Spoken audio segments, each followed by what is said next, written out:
Voilà donc un petit panorama de ma collection de jeux de rôle que j'accumule depuis à peu près une bonne trentaine d'années.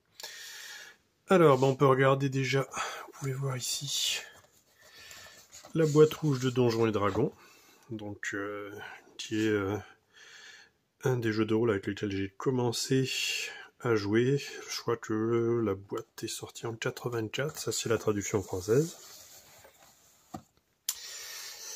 Après, donc vous voyez, il y a les boîtes d'extension, et après, donc j'ai les versions anglaises. J'ai aussi des versions plus anciennes. Voilà.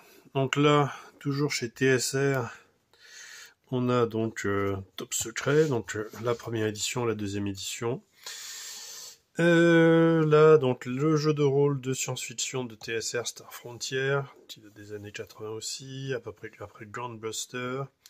Après, on a des univers liés à Donjons et Dragons ou Advanced Donjons et Dragons, donc Dark Sun et Forgotten Realms. Là, donc Marvel Super Héros. Alors, continuons cette petite exploration. Là, nous avons du GURPS. Alors, GURPS, c'est un système générique universel avec donc un certain nombre d'univers possibles. Donc, là, si vous regardez bien, vous voyez l'univers du prisonnier. Il y a l'espace, etc. Le disque monde, etc. Donc, il y en a beaucoup. Conan, entre autres. Alors, nous allons maintenant monter à peu près ici, ou en haut. Vous voyez, nous avons donc l'appel de Cthulhu, avec donc la première édition de Descartes, qui a traduit en fait la première édition faite par Chaosium. Là, donc un certain nombre de suppléments pour diverses éditions de l'appel de Cthulhu. Après, de toute façon, tout est plus ou moins compatible. Donc, continuons un petit peu. Donc là, il y a du AD&D, ici. Donc, les AD&D. Puis là, il y a Donjons et Dragons 3.5. Regardons un petit peu. Bon, je passe un petit peu, je peux pas m'arrêter sur tous. Donc, un autre jeu de rôle que j'ai maîtrisé, donc c'était Chill. Là, qui... Alors, attendez, il y a un problème de... Hop. Voilà. Chill, qui est un jeu de rôle horrifique assez basique. Là, il y a l'édition de l'œil noir chez Schmitt. Voilà. Alors, donc là, en fait, là, non, ce ne sont pas les boîtes de l'œil noir de Gallimard, mais ce sont les autres livres-jeux, enfin les autres jeux qui ont été sortis par Gallimard. Alors, voilà. Allons en dessous. Donc là, on a un certain nombre de jeux de rôle. Alors, ma collection est principalement les jeux de rôle des années 70-80.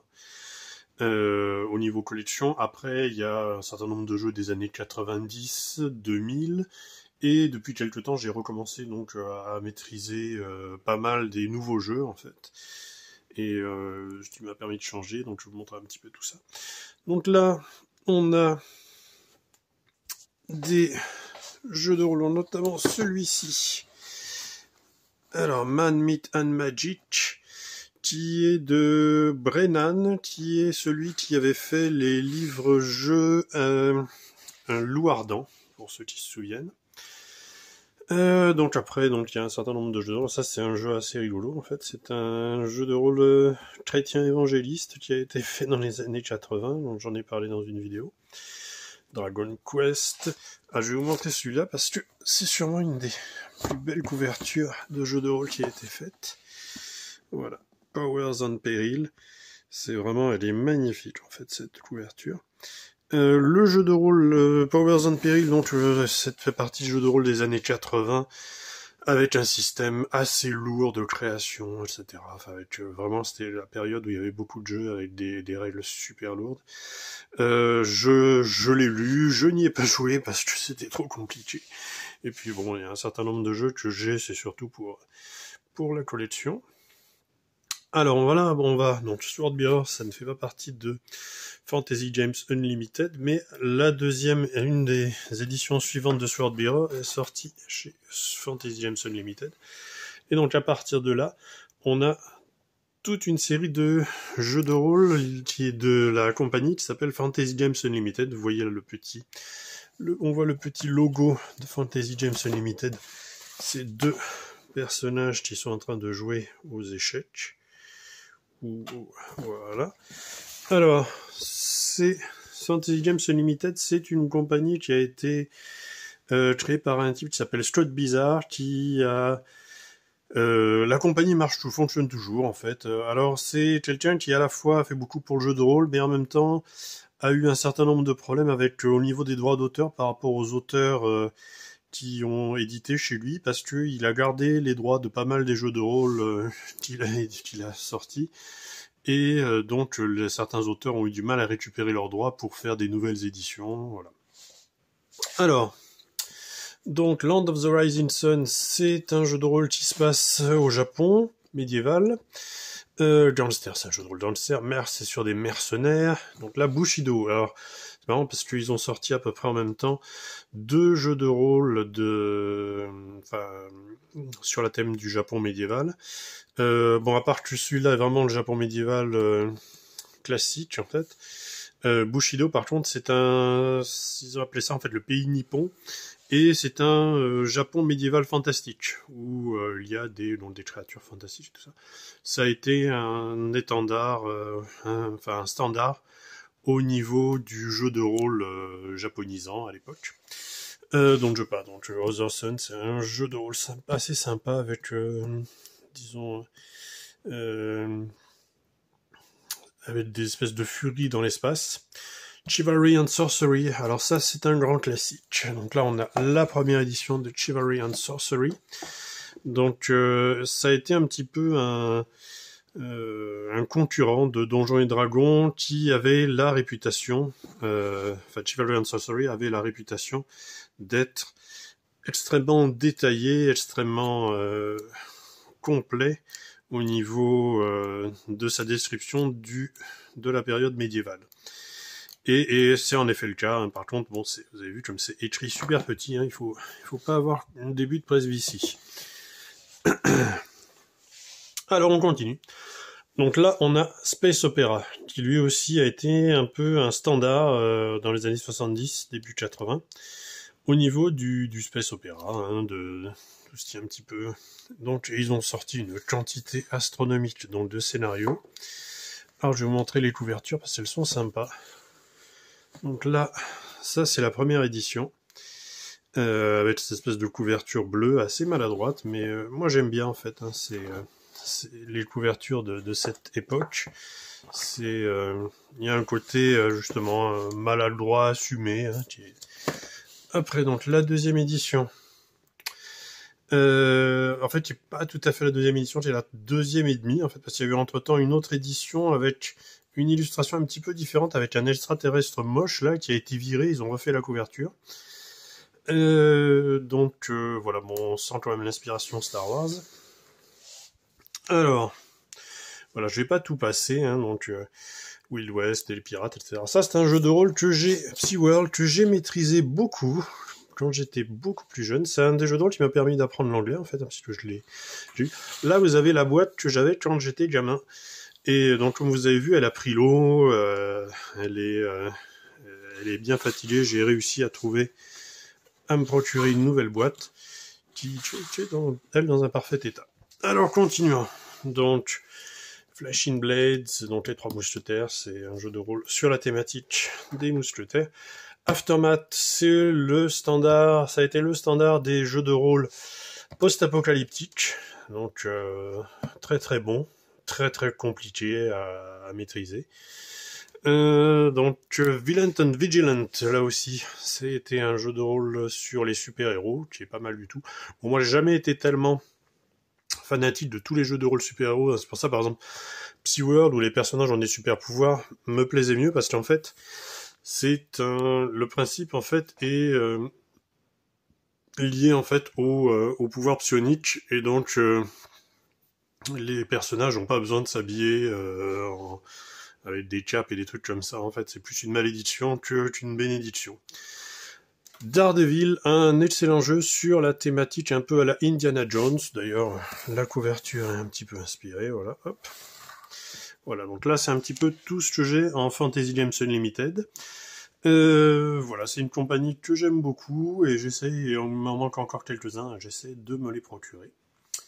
Alors maintenant, nous allons passer ici. Là, nous avons Jorune. Alors Jorune, quand je devais avoir 16-17 ans, j'étais tombé sur une boîte de jeux comme ça, à la Vouivre en fait. C'était un magasin qui était de jeux de rôle à Nîmes. Et je suis tombé amoureux de ce jeu, notamment par les illustrations extraordinaires de Miles Tev, que vous pouvez voir en fait. Le travail en fait a été fait parallèlement, enfin en même temps avec les créateurs du jeu de rôle et les illustrateurs. Et c'est un jeu de rôle qui a une thématique qui est assez extraordinaire. Ça se passe, donc c'est de la science-fiction, mais c'est plutôt de la fantasy, science-fiction. Ça se passe à peu près plusieurs milliers d'années en fait après que les humains se soient installés sur une planète qui s'appelle Jorune. Et ils ont perdu contact avec la Terre d'origine en fait. Et ils se sont adaptés et mélangés avec les races d'extraterrestres qui vivent sur cette planète. Ça donne un environnement vraiment très particulier, vraiment c'est une œuvre. Je vous montre un petit peu quelques suppléments parce que vraiment ça vaut le coup d'œil. Voilà, on voit un petit peu, voilà, un petit peu toute la beauté en fait de ce jeu à la fois. Voilà, donc Jorune, vraiment une très belle œuvre. Donc d'autres jeux, etc. Là, nous avons donc Morrow Project. Alors Morrow Project, c'est un jeu que j'aime bien. Quand j'étais gamin, on a joué avec un type qui s'appelait, un ami qui s'appelait Marc, qui était beaucoup plus âgé que nous. C'était un militaire et donc le jeu est un peu une thématique post-apocalyptique militaire. Et c'était vraiment super en fait. Il y a quelques années, j'ai racheté une édition plus récente en fait du jeu, la 4e édition. Et j'ai commencé à la maîtriser et tout ça. Et c'est vraiment un jeu que j'aime beaucoup. Alors là, on continue avec des jeux un peu plus rares. Là, il y a quelque chose qui est assez intéressant. C'est voilà, Hunter Planet. C'est un jeu de rôle australien. D'ailleurs, c'est noté. C'était un des premiers jeux de rôle australiens avec une thématique assez rigolote puisqu'on joue des extraterrestres qui débarquent sur Terre pour chasser des humains, comme si en fait, voilà, c'était une réserve de chasse et comme si maintenant, voilà, il y avait des un peu à la Predator en fait. Et voilà, continuons. Donc là, Time Master, c'est sur les voyages temporels. Star Ace, c'est un jeu de SF assez basique. Sandman est assez particulier. C'est un jeu de rôle qui n'a pas eu trop de succès. Et parce qu'en fait, bon, le principe était qu'il y avait les personnages se découvraient au fur et à mesure, et il devait y avoir un certain nombre de boîtes qui devaient être publiées. Bon, il y en a qu'une malheureusement puisque là la compagnie a fait faillite. Mais le principe était quand même assez intéressant. Donc là, on a de la D&D aussi, d'une autre édition. Donc là, on a le monde de Harn, qui est un monde médiéval fantastique, pas mal du tout. Donc Traveler, Mega Traveler, c'est de la science-fiction. Là, on a Paranoia. Alors Paranoia, qu'est-ce que je l'ai maîtrisé en genre de mes deux jeux. Donc Paranoia, c'est assez extraordinaire parce que l'idée en fait de Paranoia, c'est que les personnages en fait sont des clones ont 6 clones en fait, et ils vivent dans un univers de science-fiction, un complexe, ça s'appelle le complexe Alpha, après une guerre nucléaire, et c'est un ordinateur, en fait, l'ordinateur, qui gère la vie de tous les personnages, et le truc, c'est qu'il est paranoïaque, en fait, complètement paranoïaque, et chaque personnage, en fait, peut potentiellement se faire dézinguer pour n'importe quelle raison, et c'est pour ça qu'ils ont 6 clones, en fait, et les clones sont, en fait... du coup, ça permet, en fait, de tuer un certain nombre de personnages durant le jeu, ce qui est assez rigolo. Alors, ici. Alors là, on passe à des jeux plus récents, vraiment beaucoup plus récents, hein, ça fait quelques années. Enfin, pas forcément plus récents, mais avec certaines éditions plus récentes. Par exemple, il y a Meja. Alors, donc là, en fait, c'est ce que je maîtrise actuellement. Je suis dans ce petit carré. Donc, hop, attendez, il y a un peu de flou. Voilà, donc Meja, c'est le jeu de rôle, un des jeux de rôle avec lequel j'ai commencé aussi. Donc il y en avait 3. Il y avait l'œil noir, Donjons et Dragons et Meja. Alors ça, donc c'est la première édition. Alors moi, j'ai pas commencé avec celle-là. Alors ça s'était sorti par Jeux et Stratégie, puis après par Casus Belli. La première édition avec laquelle j'ai joué, c'est celle-là, Meja 2. Alors là, on joue en fait des espèces de voyageurs spatio-temporels qui, à la fois sur des planètes futuristes ou dans le passé humain, en fait, sont là pour régler des problèmes ou des choses qui ne vont pas, en fait, des gens qui modifient l'espace spatio-temporel. Et ils se baladent, en fait, dans ces tétraèdes. Enfin, en fait, c'est des points, en fait, ils passent d'un point à un autre grâce à ces tétraèdes. Voilà, donc c'est vraiment très très très bien. Donc il y a les autres éditions. Tac. Je crois que je les ai toutes. J'ai même celle de Casus Belli. Alors, donc ça c'est une acquisition récente, Tecuma Gulch. C'est du western. Alors je l'ai pas encore maîtrisé, je l'ai lu, c'est bien. Je compte le maîtriser. Ouais. C'est du studio Dead Crow, qui sont vachement bien et vachement sympas. Alors là, on a ce que je maîtrise principalement actuellement. Donc, Barbarian of Lemuria. Alors, Barbarian of Lemuria, j'adore le système, il est simple, c'est du Sword and Sorcery extraordinairement simple et facile à jouer. Et en plus, c'est un genre d'univers médiéval fantastique que j'aime bien, où c'est pas trop compliqué. Il y a vraiment... alors ça, c'est la campagne que je vais d'ailleurs entamer bientôt avec des joueurs.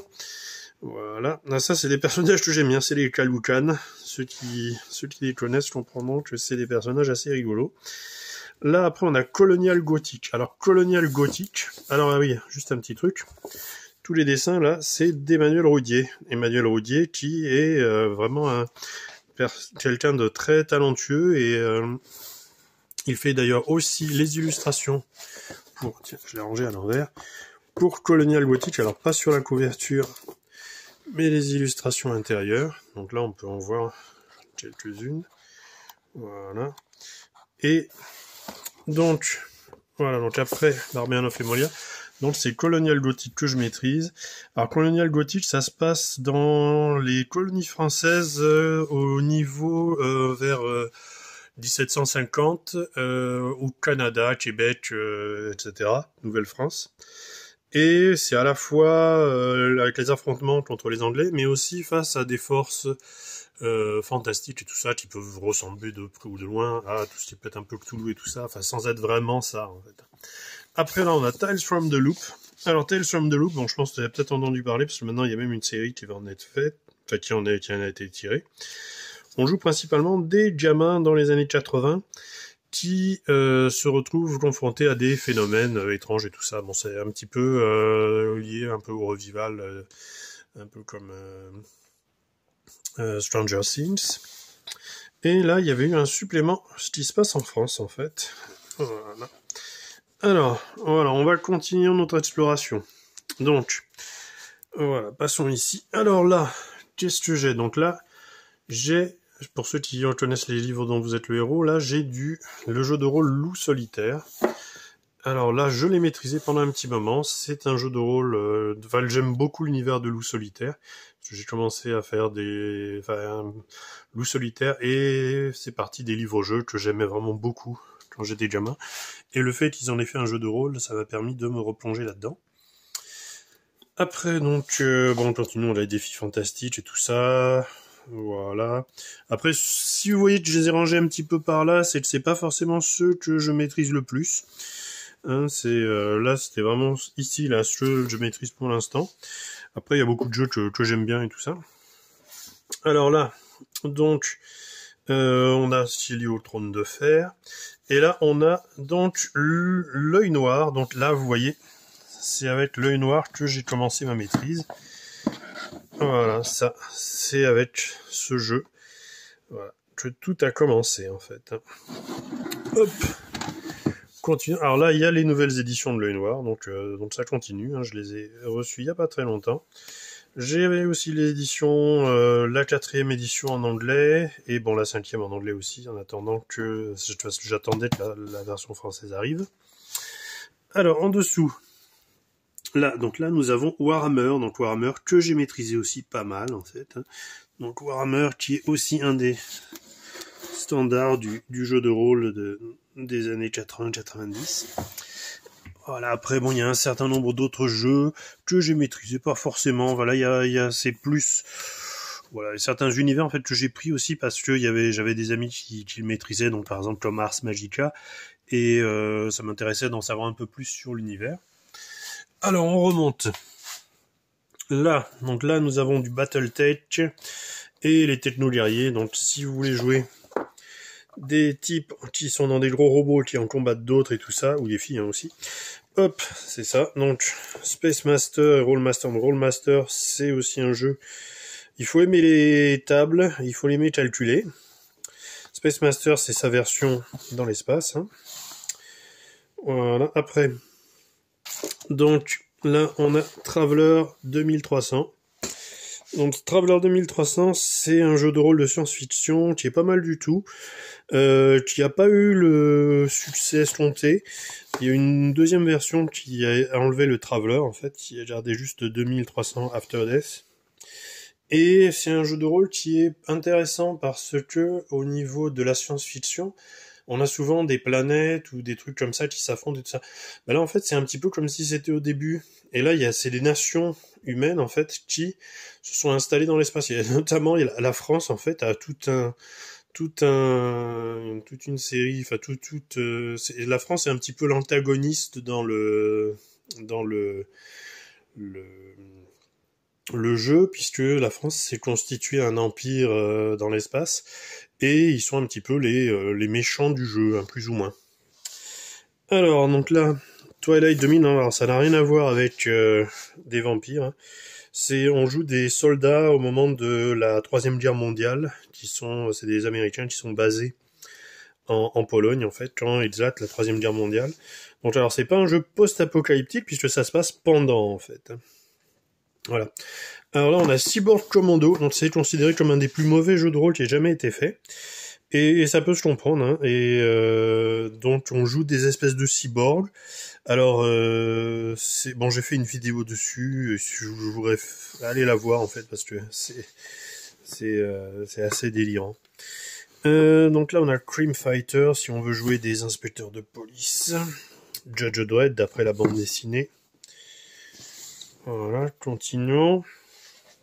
Alors là c'est tout ce que j'ai en fait au niveau des Légende, donc Légende ça a fait partie des premiers jeux de rôle français, donc il y avait toute une série, donc Légende celtique, la Vallée des Rois, la Table Ronde, Légende des Mille et Une Nuits, il y a souvent beaucoup de belles illustrations, évidemment, je sors celui où il n'y en a pas.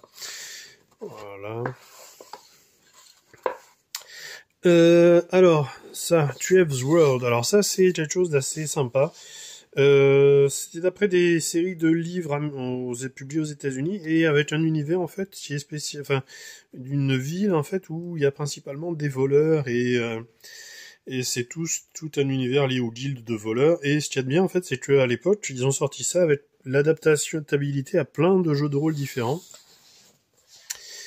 Alors continuons, là on est dans Stormbringer et Elric, donc l'univers de Michael Moorcock. Là aussi c'est un jeu de rôle que j'ai beaucoup maîtrisé et auquel j'ai beaucoup joué. Continuons ici, donc on a RunQuest. Alors RunQuest, là aussi c'est un grand classique hein, du jeu de rôle. Il va d'ailleurs y avoir une nouvelle édition dans pas très très longtemps.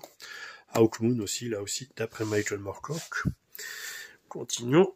Alors Space 1889. Alors, Space 1889, c'est ce qu'on peut appeler du steampunk, et on joue en quelque sorte dans un univers alternatif où le voyage spatial dans l'éther, en fait, a été découvert, et donc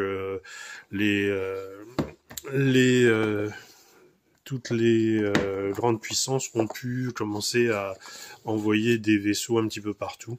dans l'espace, notamment sur Mars, qui est habité. Là, le jeu de rôle James Bond, qui était assez innovant.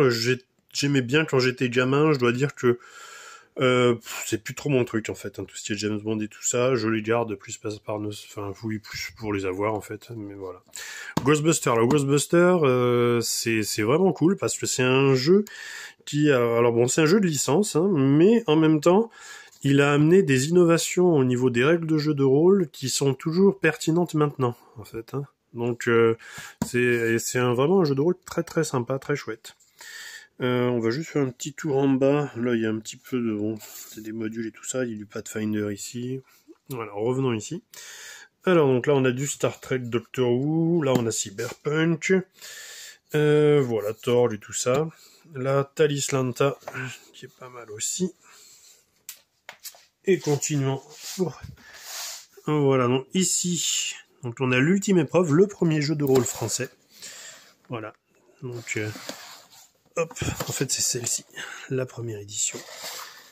Et là j'ai la deuxième, ou la troisième, pardon. Continuons, alors là il y a pas mal de jeux de rôle français, on va à Rêve de Dragon aussi. Féerie qui injustement n'a pas connu le succès, alors que c'est vraiment une pièce d'art, hein, à l'intérieur, c'est vraiment très très très beau. Donc quelques jeux de SF français qui n'ont pas eu énormément de succès. Donc là, Innominé Satanis Manias Veritas. Voilà, je pense que pas mal de gens connaissent. Les Terres du Milieu, Heavy Metal Bloodlust, Empire et Dynasty. Toon, ça aussi je l'ai beaucoup maîtrisé. Toon, on peut jouer des toons en fait, et ça peut être tout et n'importe quoi. En fait, hein, c'est assez... Alors, là on a La Compagnie des Glaces que j'ai maîtrisé, j'étais sûrement un des rares à l'avoir fait. Donc c'est d'après les romans de J.J. Arnaud, et La Compagnie des Glaces, vraiment c'est un jeu de rôle qui m'a plu parce que j'adorais l'univers, assez oppressant, qui se passe, si vous avez vu Snowpiercer, c'est un peu une même thématique, bien que les romans de J.J. Arnaud datent d'avant. C'est la terre est recouverte de glace, et après donc il n'y a que les compagnies ferroviaires en fait qui subsistent sur terre pour faire vivre les gens. Et je crois que le motto c'est le mouvement c'est la vie, l'immobilité c'est la mort, enfin un truc comme ça. Voilà.